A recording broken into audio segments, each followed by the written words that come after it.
તો દોસ્તો સ્વાગત છે ફરીથી એકવાર આપ સૌની પોતાની YouTube ચેનલ ખેડૂત ઓનલાઈન પોઈન્ટમાં। દોસ્તો આજની વિડીયોની અંદર હું સૌથી મોટી અને મહત્વપૂર્ણ ખેડૂતોના કાયદા વિશેની વાત કરવાનો છું, જેમાં આપ સૌને જણાવી દઉં કે હાલ થોડા સમય પહેલા સરકારે એક સરસ મજાનો નવો પરિપત્ર છે તે બહાર પાડ્યો હતો, જેમાં તેમણે જણાવ્યું હતું કે કોઈ પણ ખેતીની જમીન છે તેની ઉપર બાંધકામ કરવામાં આવેલું હોય, એટલે કે બિનખેતી કર્યા વગર, પરમિશન મેળવ્યા વગર તે જમીન ઉપર છે તે બાંધકામ કરવામાં આવેલું છે, તો તેવી જમીનોનું બાંધકામ છે તે કાયદેસર કરવામાં આવશે। તેની માટે ક્રાઇટેરિયા સરકારે શું નક્કી કર્યો છે, તેના માટે શું વસ્તુ હોવી જોઈએ, શું કામગીરી થયેલી હોવી જોઈએ અગાઉ, જેના માટે તમે અગાઉ બિનખેતીની પરવાનગી મેળવેલ નથી છતાં પણ તે જમીન છે તે તમારે કાયમિક માટે બિનખેતી તરીકે ઉપયોગી લેવા માટે કોઈ પણ વાંધારૂપ બનશે નહીં। તો તેના વિશેની ખાસ અને મહત્વપૂર્ણ માહિતી દોસ્તો આપને જણાવી દઉં, અને સાથે સાથે આપને એ પણ જણાવીશ દોસ્તો કે આ તમારે જે અગાઉ બિનખેતી થયેલું નથી તો તેને હવેની પ્રોસેસ પ્રમાણે, હવેના પરિપત્ર પ્રમાણે તમારે તે ખેતીની જમીન છે તેને બિનખેતીમાં ફેરવવી છે તો તમારે શું શું કામગીરી કરવાની છે, ક્યાં અરજી કરવાની છે, કેવી રીતે અરજી કરવાની છે તે પણ હું આપને જણાવીશ। તો દોસ્તો સૌથી પહેલા હું આપને જણાવી દઉં કે જમીન નોન એગ્રીકલ્ચર એટલે કે બિનખેતીમાં ફેરવ્યા વિના થયેલા બાંધકામને કાયદેસર કરી શકાય। હું દોસ્તો આપને ટૂંકમાં જણાવીશ। તો આપને જણાવી દઉં કે શું બદલાયું છે। તો ગુજરાત લેન્ડ રેવન્યુ એક્ટ 2025 પસાર થયો। અગાઉ જો તમે ખેતીની જમીન પર એને પરમિશન લીધા વિના બાંધકામ કરેલું હોય તો તે ગેરકાયદેસર છે તે ગણાતું હતું અને તમારી સામે કાયદેસરની કાર્યવાહી થઈ શકતી હતી। પરંતુ દોસ્તો હવે જો તમારું બાંધકામ છે તે 1960 થી 2025 વચ્ચે થયેલું છે તો સરકાર તમારી સામે કાર્યવાહી કરવાનું બંધ કરશે અથવા તો કોઈ નવી કાર્યવાહી ચાલુ છે તે કરશે નહીં। તો એના માટે શું છે દોસ્તો, કાયદેસર બનાવવા માટે તમારે શું કરવું પડશે, તો તમારે કમ્પાઉન્ડિંગ ફી અથવા તો પ્રીમિયમ છે તેનું ચૂકવવું પડશે।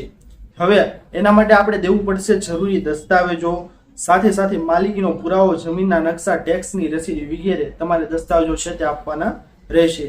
અને સાથે સ્થાનિક રેવન્યુ ઓફિસ એટલે કે મામલતદાર, કલેક્ટર મારફતે રેગ્યુલરાઇઝેશન માટેની અરજી છે તે તમારે કરવાની રહેશે। તો આનીથી તમને લાભ શું થશે દોસ્તો, તમે આ બધી પ્રોસેસ તો કરી નાખશો પરંતુ તમને લાભ નહીં થાય તો એના માટેનો લાભ શું થશે તમને, તો તે આપને જણાવી દઈએ કે તમારી જમીન અને બાંધકામ છે તે કાયદેસર થઈ જશે। જે કંઈ પણ ગેરકાયદેસર રીતે તમારું બાંધકામ થયેલું છે, એટલે કે ખેતીની જમીન ઉપર તમે બિનખેતીની પરવાનગી મેળવ્યા વિના ડાયરેક્ટ બાંધકામ કરી નાખ્યું, તો તેમાં તમને લાભ એ થશે કે જે જમીન છે તેની ઉપર તમે બાંધકામ કરેલું છે ખેતીની જમીન ઉપર, તે તમારું બાંધકામ છે તે કાયદેસર કરી આપવામાં આવશે। અને સાથે પછી તમે જમીનનું વેચાણ, ટ્રાન્સફર, લોન અથવા તો નામ કમી જેવી પ્રક્રિયા છે તે સરળતાથી કરી શકશો। એટલે કે ટૂંકમાં તમારી જમીન છે તે ટાઇટલ ક્લિયર થઈ જશે, તમારે કોઈ પણ કામકાજ છે તે અટકશે નહીં। સાથે સાથે જૂની એને વગરની જમીન પર સરકારી કબજો કે કોર્ટ કેસની ભીતિ છે તે દૂર થઈ શકશે। પરંતુ આ બધી કામગીરી ત્યારે થઈ શકશે દોસ્તો જ્યારે તમારે આવી જમીન તમે ધારણ કરો છો તેના ઉપર તમે અરજી કરો ત્યારે। તેના માટે તમારી ખેતીની જમીન છે તેનું બાંધકામ છે દોસ્તો તે 1960 થી 2005 ના સમયગાળા વચ્ચેનું હોવું જોઈએ, તે હું આપને સૌથી પહેલા જણાવી દઉં। તો દોસ્તો આના માટે તમારે શું કરવાનું રહેશે, પ્રક્રિયા શું છે તે આપને જણાવી દઈએ દોસ્તો। તો આપને સ્ટેપ 1 આવે છે આપની સામે કે દસ્તાવેજ એકત્રિત કરવા પડશે। જે કાંઈ મેં તમને દસ્તાવેજ કીધા દોસ્તો, નકશો છે, ટેક્સની રસીદ છે વગેરે જે દસ્તાવેજ છે તે બધી વસ્તુઓ છે તે તમારે ભેગી કરવી પડશે। ત્યારબાદ જમીનના 7/12 અને 8 ના ઉતારા, તાજા હાલના સમયના જે 7/8 છે તે તમારે કઢાવવાના રહેશે। ત્યારબાદ માલિકીનો પુરાવો એટલે કે સેલ ડીડ અથવા તો ગિફ્ટ ડીડ જે કઈ રીતે તમને મળેલી હોય વેચાણ દસ્તાવેજથી કે બક્ષિસ દસ્તાવેજથી, તે દસ્તાવેજ છે તમારે સાથે રાખવાના રહેશે। ત્યારબાદ જમીનનો નકશો, વિલેજ ફોર્મ નંબર 2 અથવા તો સર્વે નંબર નકશો છે તે તમારે સાથે રાખવાનો રહેશે। ત્યારબાદ બાંધકામનો નકશો, મોજા સ્તર અથવા તો સર્વે આધારિત છે તે બાંધકામનો નકશો છે તે તમારે સાથે રાખવાનો રહેશે। અને સાથે મિલકતની ટેક્સ રિસીટ, આ બધી વસ્તુ છે તો તમારે ભેગી કરવાની છે। સાથે આધાર કાર્ડ અને પાન કાર્ડ, જે વ્યક્તિના નામના 7/8 ચાલે છે તેમના આધાર કાર્ડ, પાન કાર્ડ સાથે રાખવાના રહેશે। હવે દોસ્તો આપને જણાવી દઈએ કે તમારે આ બધી વસ્તુ તમારી પાસે હશે તો તમારે સ્ટેપ 2 કયો રહેશે તમારી પાસે, તો સ્ટેપ 2 છે સ્થાનિક કચેરીમાં તમારે જવું પડશે। એ કઈ કચેરી, તાલુકા મામલતદાર કચેરી અથવા તો જિલ્લા કલેક્ટર કચેરીમાં તમારે અરજી છે તે કરવાની રહેશે। જે કાંઈ બેમાંથી તમારે લાગુ પડતું હોય ત્યાં તમારે અરજી કરવાની રહેશે। અરજી ફોર્મ એને રેગ્યુલરાઇઝેશન માટે ખાસ ફોર્મ હોય છે, તે ફોર્મ છે તે તમારે પૂરેપૂરું ભરવાનું રહેશે। તમારે લાગુ વિગતો છે તે તમામ ભરવાની રહેશે। ત્યારબાદની સ્ટેપ 3 તમારી પાસે સામું આવે છે દોસ્તો કે ફી અને પ્રીમિયમની ગણતરી છે તે થશે। કમ્પાઉન્ડિંગ ફી જમીનના વિસ્તાર અને વિસ્તારના જંત્રી વેલ્યુના આધારે નક્કી થાય છે। અને દોસ્તો પ્રીમિયમ જંત્રી વેલ્યુ છે તે 25% થી 50% સુધીના કેસ મુજબ છે તે ભરવાની રહેશે અને સ્થાનિક કચેરીમાં તમને સાચી રકમની ચીઠ્ઠી આપશે. એટલે કે સ્થાનિક કચેરી છે ત્યાં તમે જાઓ ત્યાં તમારી ગણતરી કરીને સાચી રકમ છે તો તમને આપવામાં આવશે કે કેટલું પ્રીમિયમ થાય છે, જંત્રી પ્રમાણે કેટલું થાય છે. તમામ જમીનો હોય તેના જંત્રીના ભાવ અલગ અલગ હોય, એટલા માટે સ્થાનિક કચેરીથી તમને નક્કી કરીને આપવામાં આવશે કે ભાઈ આટલું વેલ્યુએશન નીકળ્યું છે. ત્યારબાદ સ્ટેપ 4 તમારી પાસે આવી રહ્યો છે દોસ્તો, તપાસ અને મંજૂરી. રેવન્યુ અધિકારી સર્વે કરશે.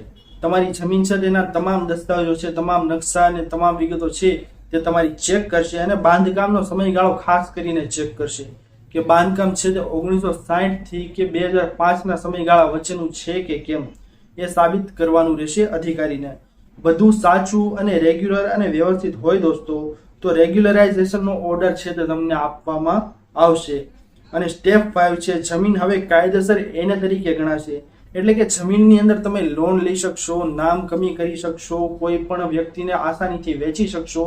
ટૂંકમાં જમીન છે તે સંપૂર્ણ રીતે ટાઇટલ ક્લિયર થઈ જશે અને તમે તેને કોઈ પણ વ્યક્તિને છે વેચાણ દસ્તાવેજ કરી આપશો, લોન કરી આપશો તો પણ કાંઈ પણ પ્રકારનો વાંધો તકરાર છે તે આવશે નહીં. તો સરકારનો આ મહત્વનો પરિપત્ર, આ કાયદો છે દોસ્તો તે બહાર પાડવામાં આવેલો છે. આ કાયદા વિશેની માહિતી છે દોસ્તો તે મેં આપશોને શોર્ટ ફોર્મની અંદર આ વિડીયોની અંદર જણાવી છે. આપશોને આ કાયદા વિશેની માહિતી દોસ્તો કેવી લાગી? જો વિડીયો આપશોને પસંદ આવ્યો હોય તો વિડીયોને લાઈક કરવાનું ભૂલતા નહીં. ચેનલ પર નવા આવ્યા હો તો અમારી ચેનલ ખેડૂત ઓનલાઈન પોઈન્ટને સબસ્ક્રાઇબ કરી અને બાજુમાં આપેલા બેલ આઇકનને પણ પ્રેસ કરી દેજો, જેના લીધે આવી જ મહત્વની માહિતી આપશોને આ ચેનલના માધ્યમથી મળતી રહે. અને દોસ્તો મારું ઓફિશિયલ ઇન્સ્ટાગ્રામ ખેડૂત ઓનલાઈન પોઈન્ટનો અકાઉન્ટ છે જેની લિંક નીચે ડિસ્ક્રિપ્શનની અંદર આપેલી છે. આપ ત્યાં જઈને પણ મને ફોલો કરી શકો છો. ત્યાંથી આપશોને નવી નવી માહિતી મળતી રહેશે અને આપ ડીએમ કરીને મારી સાથે વાતચીત પણ કરી શકો છો. તો દોસ્તો મળીએ હવે પછીના વિડીયોમાં. ત્યાર સુધી જય હિન્દ અને વંદે માતરમ.